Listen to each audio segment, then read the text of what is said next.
When we think about the Virgin Mary, right, like what comes to mind? Usually it's the classic image, Yeah. serene, graceful, holding baby Jesus. Right.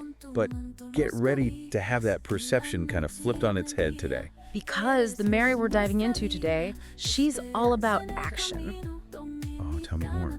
This isn't just like a story of quiet devotion. This is about an 800-year legacy of like defiance, courage, breaking free. You know what I mean? Okay, so this is way more than just a history lesson here, right? Yeah. This is about an organization so deeply connected to Mary, they're called Genuinely Marian, It's true. the Order of Our Lady of Mercy. Or as they're better known, The Mercedarians. Mercedarians. Buckle up, everybody, because we're about to uncover a side of history and of Mary that's often overlooked. Okay, so picture this. You're in 13th century Spain. Yeah. Conflict is everywhere.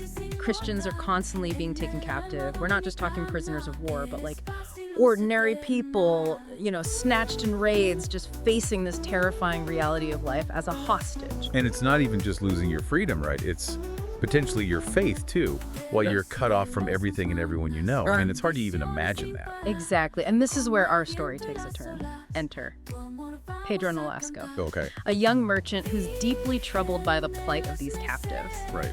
But he's not just moved by compassion. This is a guy driven to action. Oh, This guy sells everything he owns to raise money for their rescue. now that's putting your money where your mouth is. Oh.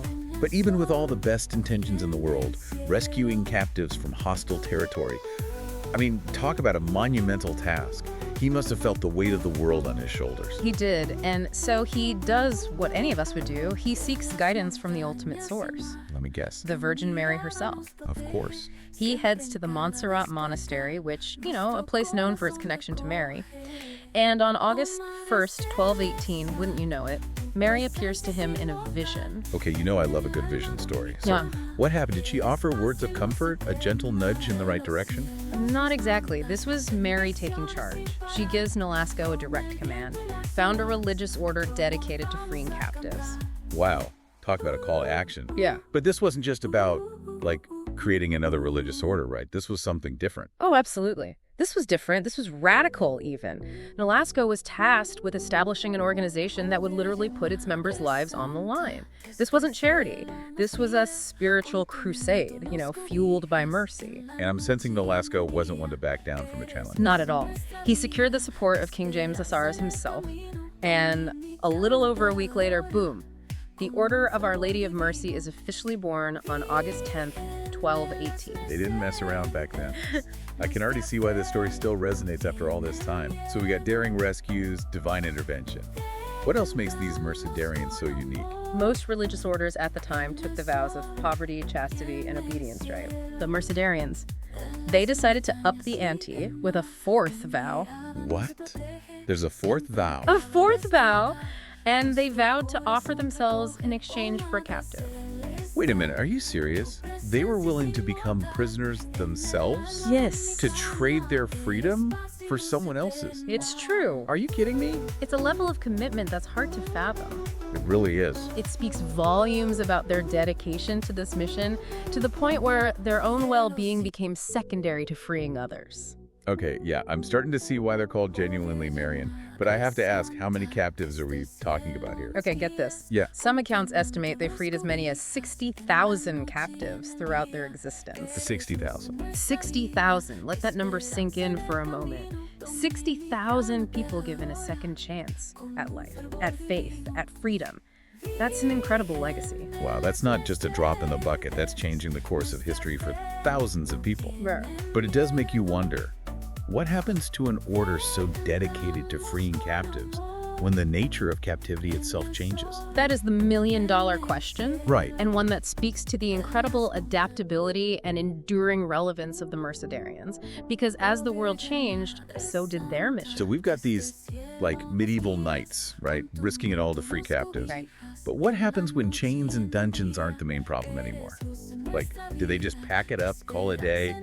Not a chance. Remember, this is an order inspired by Mary herself. And just like we see her depicted in all her different aspects of her history, the Mercedarians, they weren't afraid to adapt to a changing world.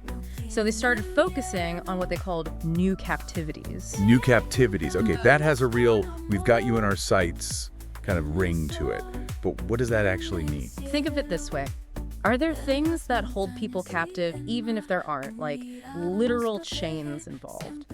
Things that crush the human spirit, that make you feel trapped or hopeless or, less than fully human. Okay, yeah, now you're hitting close to home. Right. We've all felt that sense of being stuck at times. Exactly. So what did tackling these, new captivities look like in practice? Okay. Did they start handing out self-help books in the 19th century? Not quite.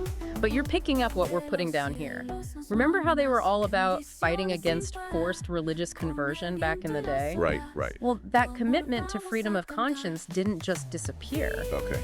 They became vocal critics of oppressive regimes and ideologies that sought to, control minds as well as bodies.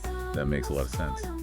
Their mission went from, literally liberating people from physical prisons to fighting against ideological ones. Right? Exactly. Are we talking about specific movements or events here? We're talking about recognizing the ways that freedom can be chipped away no matter the era.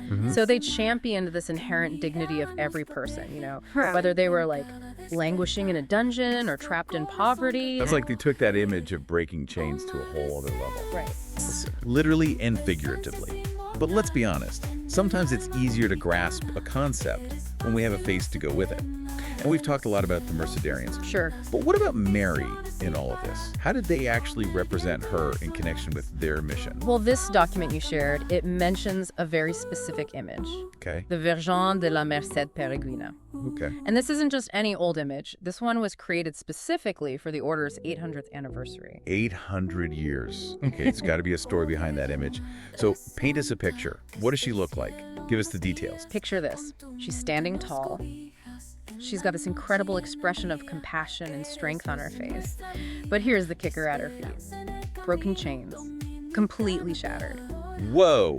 Okay, now those are some serious power vibes. It's like she's not just witnessing freedom, right? Right, yeah. She's the one bringing it. Exactly. It's active. It's powerful. Yeah. She's not some damsel in distress.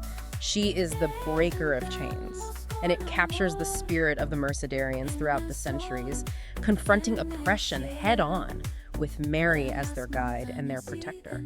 It's amazing how one image can hold so much meaning, so much history. It's like a visual representation of their entire mission, right? Right. Past, present, and I think you could even say future. Now you're getting it. Because remember those new captivities we were talking about? Yeah. They're still relevant today, maybe even more so than ever before. You're right. And when you really start to think about the ways people are still held captive, even in the 21st century, Yeah.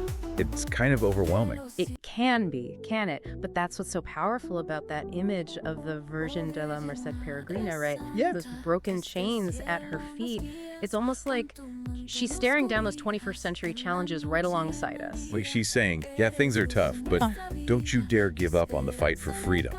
Exactly. And it makes you realize these Mercedarians weren't just stuck in the medieval ages, fighting literal chains. Right. Their mission was about something so much bigger, something timeless. Yeah. It was about recognizing the inherent dignity of every single human being and then fighting tirelessly to make sure that dignity is honored and protected. Which brings us right back to those new captivities, right? Right. Because if the Mercedarians were founded today, those are the battles they'd be fighting, right? Oh, absolutely. Think about it. Human trafficking, modern slavery, people trapped by poverty, addiction, refugees fleeing unimaginable situations. It's true. These are the chains that need breaking in our time. And it's not even just those huge global issues, right? Right. Sometimes the chains we need to break free from the most are the ones we put on ourselves. Oh, yeah. Or the ones society tells us we have to wear. It's about having that courage to define freedom, but on our terms. Now you're getting it.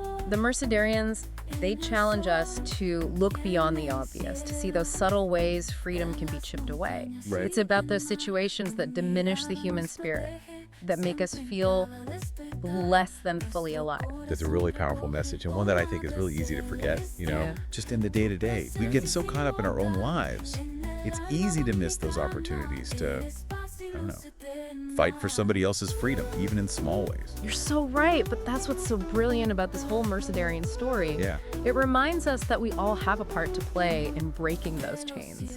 For ourselves and for others, it's about recognizing those new captivities, right? Yeah. Having those tough conversations, and then refusing to accept anything less than the full expression of human dignity. It's true. You know, when we started this deep dive, I thought we were just going to be exploring like some fascinating history, Very. But this has been different.